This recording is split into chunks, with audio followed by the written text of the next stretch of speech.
day mga kagulong kalapatid. Ngayon nga day 2 mga kagulong nung ating abangan. Kahapon nga tapos yung ating last lap at walang napag live clock dun sa ating last lap derby, no? And update ko sa inyo, meron pang nakawing ibon sa ating kahapon, isang ibon mga kalapatid. At sayang live siya, pinapos lang siya ng 25 minutes. So nagpakawala raw yung aking bayaw. So yung mga ibon natin nasa labas. So ipa-flash ko na lang mamaya sa inyo yung ibon natin, kung sino yung ibon na nakauwi kahapon.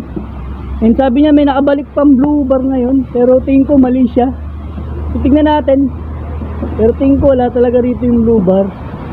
Pero malalaman natin yan pag pumasok yung mga ibon nung papakain tayo. And then ready lang natin yung kanilang inumin. Nagbigay tayo ng probiotic ngayon mga kalapatid. Then napakapangit ng panahon mga kalapatid. Ayan, kita nyo, makulimlim. Mukhang wala nang tatagos ngayon, day 2. At doon mukhang mauubos na sila ron mga kalapatid, kagulong. And ready natin tubig nila, and then magpapakain tayo para magsipasok na yung mga barata natin. Pero parang tingin ko wala nang nakabalik pa, maliban dun sa ibon natin kahapon na late ng 25 minutes. Si Gabo, kapatid siya ni Gabi. So let's go.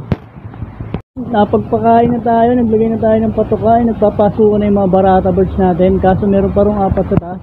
At sa tingin ko mga kalapatid, wala nang nakabalik, maliban dun sa isa natin kahapon. At ipapakita ko sa inyo yung sino nakabalik sa atin. Hintayin lang natin magsipasok lahat para hindi mabugaw. Let's go. At yun na nga mga kagulong kalapatid, umaambon na. Sigurado wala na makakauwi doon sa mga ibon natin. So paalam na tayo sa kanila.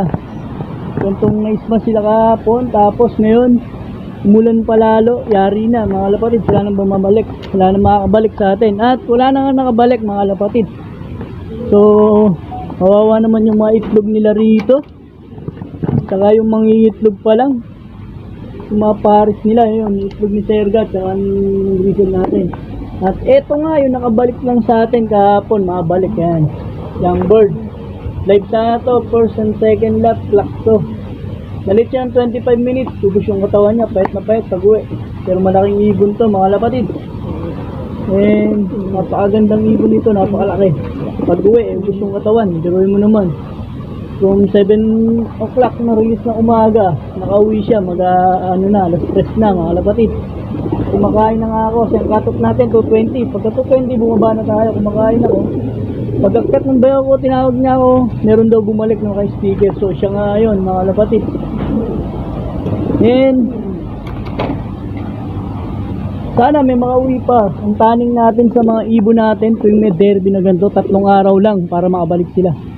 Kasi after 3 araw, ubos na yung kanilang reserbang lakas at pagkain na inimbak sa katawan mga lapatid. So after 3 days, mahirapan na talaga sila makabalik. So ngayon maghapon at bukas ng umaga, meron pa silang chance. Sana makauwi sila at meron pa sana makauwi sa atin mga lapatid. Grabe, sayang yung ating kondisyon sa kanila.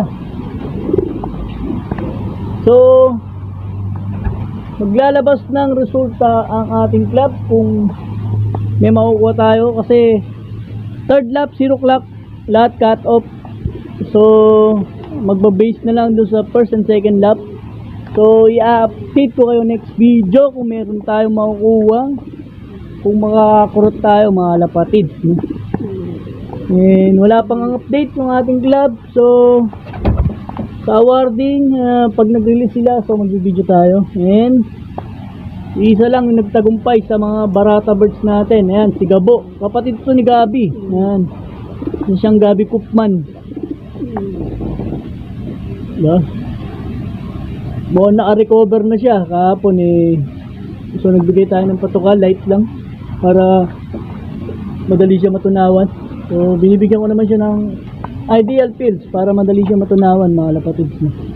So yung mga naiwan natin dito, puro hen. So masasawi na sila. May mga pare sila nandun sa karera, hindi pa nag-uwian. At meron pang may mga itlog. Ito meron pang inakay. Ang pares nito naka-endo sa old bird. Ayan, sayang, meron siya isang cut. Meron siya isang inakay dyan. And si Sexy yan. Sexy, nanay ni Falcon. Inbreed na to. Ang pares niya, pares si Sexy is yung kanyang tatay, mga kapatid. So, si Falcon is inbreed. Matyaga lang siya umuwi. Napalko na siya. Umuwi pa rin siya ng first and second lap. Pero pagdating ng third lap, tuloy na siyang nawala, mga kapatid. At ito nga pala yung tatay ni Falcon. At yung tatay ni Sexy. Yan. Yung brown natin. Yan. So, Sexy sa mga survivor natin nung Buraimi race, mga kalapatid. So, nung nag-Buraimi tayo, siya yung umuwi ng day 2.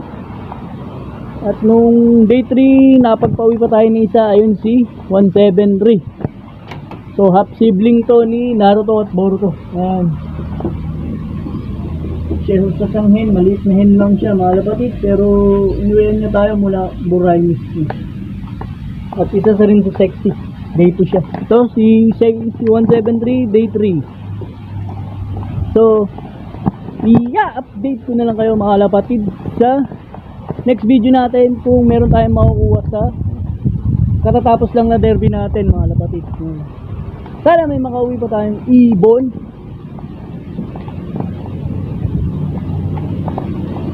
At gagamitin natin silang breeder, lahat na makakauwi para sa next season. Kakaroon ulit tayo ng 100 days old challenge ayon sa club natin, mga kapatid. So ang race natin is susunod is May, after December na uli, mga kapatid. So 2 beses lang kasi maliit na club pa lang tayo at maliit pa lang, wala namang ganong pondo.